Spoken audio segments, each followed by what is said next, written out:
नमस्ते। थर्ड आई में आपका स्वागत है। आज हम एक ऐसे विषय की बात कर रहे हैं जो किसी भी लोकतंत्र के लिए मेरे हिसाब से एक सबसे अहम खंभा। मैं इसलिए बोल रहा हूं कि बाकी फंक्शनल तो आप उनको किसी कसौटी पे कस लेते हैं, लेकिन ये खंभा अगर मजबूत नहीं रहता है तो थोड़ी पूरे डेमोक्रेसी में कहीं दिक्कत होती है। मैं बात कर रहा हूं न्यायपालिका की, क्योंकि न्यायपालिका हमारा वो स्तंभ है, हमारा वो चौकीदार है जो अगर कोई पॉलिटिकल लीडरशिप या लेजिस्लेचर कहीं कुछ कॉन्स्टिट्यूशन से बाहर की चीज, संविधान से बाहर की चीज करता है तो उसको रास्ते पे लाना, अगर एग्जीक्यूटिव कहीं कुछ दिक्कत करती है तो उसको रास्ते पे लाना। तो एक तरह से ये उस कॉन्स्टिट्यूशन का पहरेदार के रूप में इसको देखना चाहिए। अभी हाल के दिनों में कुछ ऐसे डेवलपमेंट हुए जिसपे इस पे डिबेट थोड़ी होनी शुरू हो गई है। अभी 2 या 3 दिन पहले केरल में जस्टिस चिदम्बरेश ने और जस्टिस रविंद्रन, ये दो लोगों ने बीजेपी को पॉलिटिकल पार्टी के तौर पे उनकी जब विजय यात्रा निकल रही थी, उनके प्रेसिडेंट के सुरेंद्रन निकाल रहे थे, तो एर्नाकुलम जिले में इसको बाकायदा फॉर्मली उस विजय यात्रा में इसको पार्टी को ज्वाइन किया। अब थोड़ा सा मैं बता दूं ये जस्टिस चिदम्बरेश क्यों पॉपुलर हैं। इन्होंने एक 2019 में एक तमिल ब्राह्मण की एक ग्लोबल मीट हुई थी, उसमें ये सिटिंग जज गए थे और वहां पे इनका एक कंट्रोवर्शियल स्टेटमेंट आ गया था जहां पे इन्होंने कहा था कि ब्राह्मण should always be at the helm of affairs. कोई भी ऐसा काम हो रहा है उसको ब्राह्मण ही ड्रिवन होना चाहिए। उन्होंने ब्राह्मण सुप्रीमेसी की काफी बातें उसमें की थी। दूसरे जज इनके साथ जो ज्वाइन किए हैं बीजेपी, वो पीएन रविंद्रन है। ये कोई नई चीज नहीं है, पास्ट में भी इस तरह का होता है, मैं उसका भी सिलसिलेवार आपसे बात करूंगा। लेकिन उसके पहले आज की जो बात कर रहे हैं उसकी पिच समझने के लिए ये जरा एक वो देख लीजिए। There are two kinds of judges. Those who know the law and those who know the law minister. We are the only country in the world where judges appoint judges. The best are not willing to become judges. Even though there is a retirement age, the judges are unwilling to retire. By judicial verdicts, post-retirement jobs are being created. Pre-retirement judgments are influenced by the desire of a post-retirement job. लेकिन ये clamour for post retirement jobs है, ये इस देश की न्यायपालिका की निष्पक्षता पे एक असर डाल रहा है। It's adversely affecting the independence of Arun Jaitley साहब, क्योंकि उसी दौरान जिस समय का यह है जब वो ऑपोजिशन में थे, उसी दौरान नितिन गडकरी साहब ने एज प्रेसिडेंट ऑफ बीजेपी भी जजेस की निष्पक्षता और जुडिशरी पे कुछ इस तरह की बातें की थी। लेकिन उस समय के जो भी लोग थे वो एक तरह से ये कह रहे थे कि गडकरी साहब को जुडिशरी की बहुत समझ नहीं है, वो इंसाइडर नहीं है। लेकिन अरुण जेटली साहब इंसाइडर थे, वो सुप्रीम कोर्ट में प्रैक्टिस करते थे, वो उससे पहले जब ये वक्तव्य दे रहे थे उससे पहले वो हिंदुस्तान के लॉ मिनिस्टर रह चुके थे। तो जो भी उन्होंने कहा था वो पूरी जिम्मेदारी से कहा था। और ईमानदारी वाली बात यह है कि उन्होंने जो भी चीज कही थी वो बहुत साफगोई से कही थी, और उसको आज ना अनदेखी कर लेना या उसको कह देना कि नहीं सब ठीक नहीं है, मेरे ख्याल में गलत होगा। और अब ये सरकार जिसमें नरेंद्र मोदी साहब बहुत इज्जत करते थे अरुण जेटली साहब की, अरुण जेटली साहब का एक अहम रोल था इनको प्राइम मिनिस्टर बनाने में, तो मुझे ऐसा लगता है कि उनकी सलाह जो उन्होंने उस समय दी थी उस पर कुछ ना कुछ कार्रवाई जरूर होनी चाहिए। मैं 2 इंस्टीट्यूशन इसलिए कह रहा हूं क्योंकि ये हाईएस्ट इंस्टीट्यूशन हैं, supreme court, high court. Supreme court, high court अभी भी माना जाता है कि भाई अगर कहीं न्याय नहीं मिलेगा तो यहां न्याय मिल जाएगा। सुप्रीम कोर्ट में पहले 30+1 का था शायद, अब 33+1 है, 34 टोटल जजेस की बात है। अभी शायद मैं इसलिए कह रहा हूं कि 30 जज तो हैं ही, 34 है कि नहीं है मैं बहुत स्पष्ट नहीं, लेकिन 30 जज हैं। लेकिन ऑल इंडिया उसमें जरा एक चीज आपको को बता दूं, एक जानकारी, कुल 25 हाई कोर्ट हैं देश में। उस 25 हाई कोर्ट में कुल जजेस की जो स्ट्रेंथ है, जो सैंक्शनड वो है, वो 1079 जजेस होने चाहिए पूरे देश उन 25 हाई कोर्ट में। आज की तारीख में 1 मार्च 2021 को वैकेंसी है 419 जज, करीब 39% जजेस नहीं है। तो आप ये समझ सकते हैं, एक तो हमारे यहाँ ऐसे ही बताया जाता है ना कि कितने लाख, कितने वो आपके मुकदमे पेंडिंग हैं और उसको कैसे होगा, वो अगले 20 साल भी लग जाएंगे, और एक तरफ आपके पास जजेस नहीं है। जो मेन बात थी, मैं क्योंकि जजेस की कमी एक अपनी जगह है, वो तो अगर किसी में इच्छा शक्ति होगी तो तुरंत हो जाएगा। मोर ऑफ एग्जीक्यूटिव फंक्शन, वो एक खींचतान चल रही है सरकार और जुडिशरी के बीच। लेकिन आज की तारीख में एक किस किस चीज की जरूरत है वो बहुत जरूरी है। एक नेशनल जुडिशियल कमीशन की इतनी आवश्यकता है, क्योंकि जो इंडिपेंडेंट एक बॉडी हो, उसका कंट्रोल जुडिशरी के पास भी ना हो, उसका कंट्रोल एग्जीक्यूटिव के पास भी ना हो। वो इसलिए कह रहे हैं क्योंकि अब मैं आपको एक जल्दी से कुछ चीजें आपके साथ शेयर कर ले रहा हूं।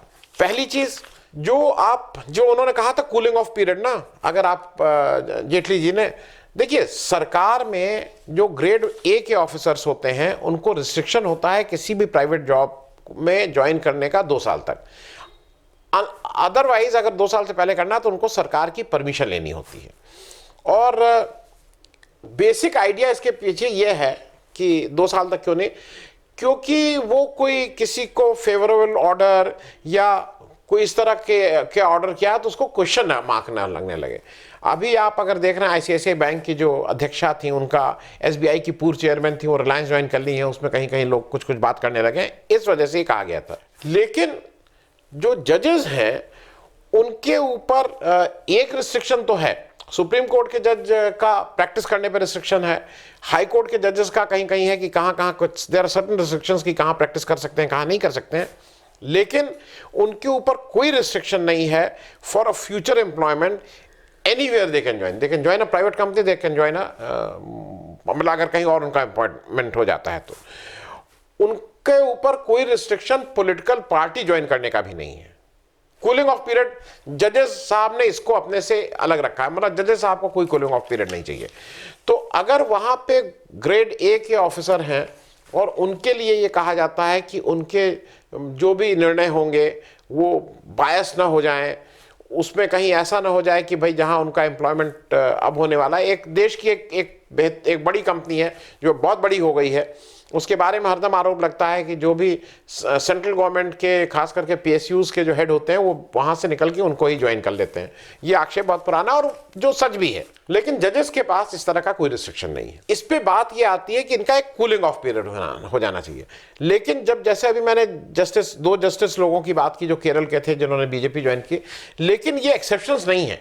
इससे पहले तमाम ऐसे जजेस भी रहे हैं जिन्होंने दूसरी पार्टी, जिन्होंने कांग्रेस ज्वाइन की, जिन्होंने जनता पार्टी ज्वाइन की इत्यादि।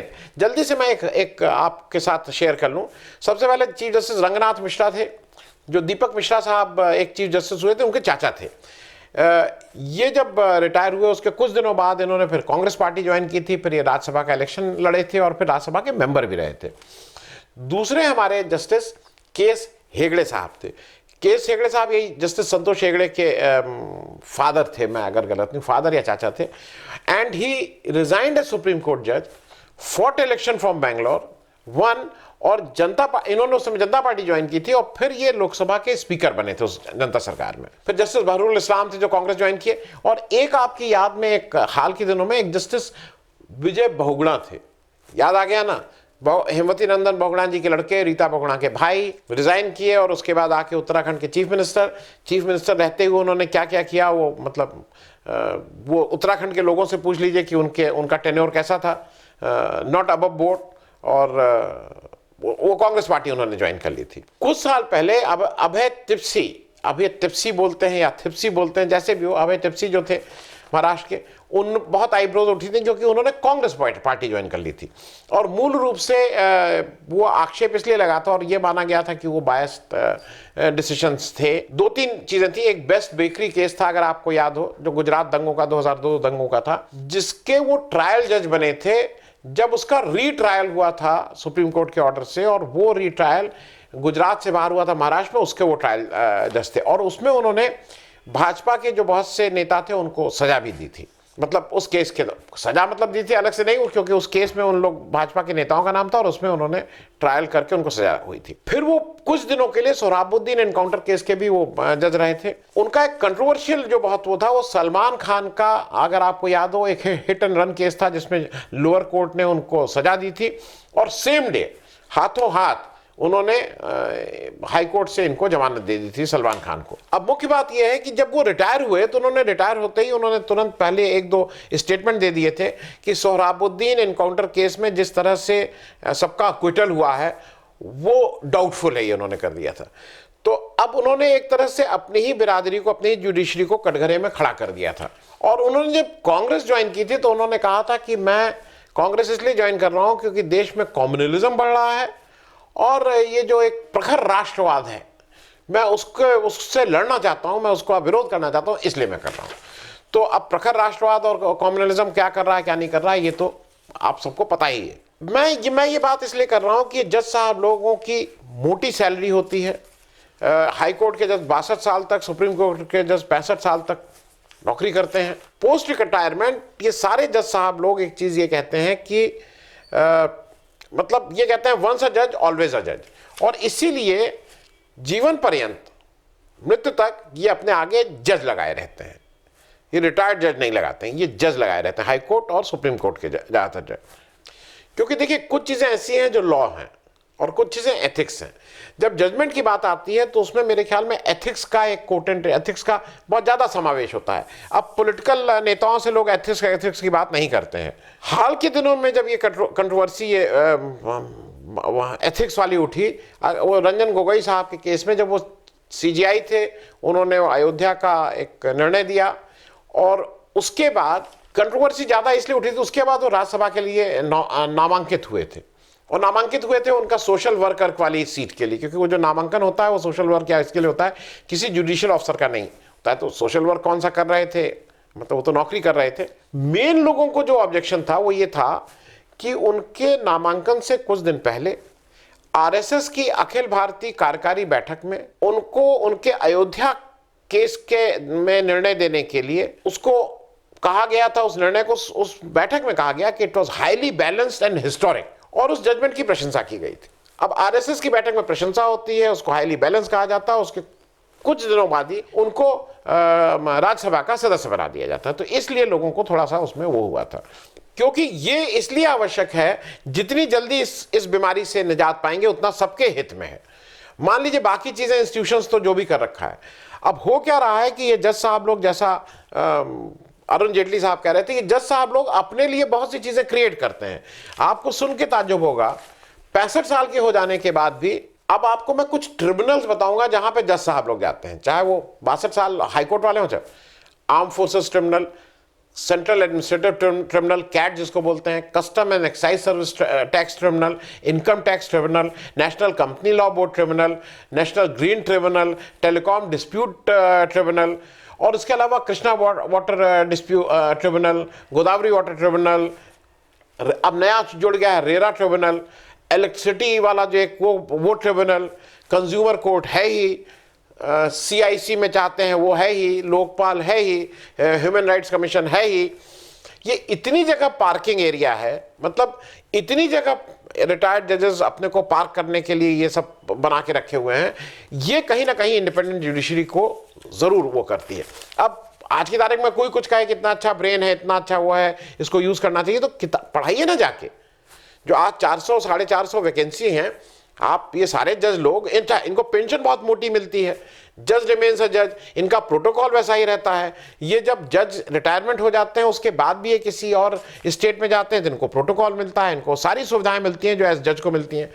तो अगर आपको देश सेवा इतनी करनी है तो आप नौकरी क्यों करना चाहते हैं?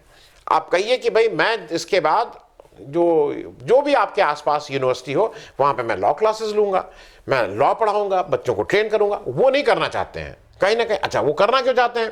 क्योंकि एक बंगला मिलेगा, एक गाड़ी मिलेगी, एक सिक्योरिटी अफसर मिलेगा, एक ऑफिस मिलेगा, एक रुतबा रहेगा कायदे से।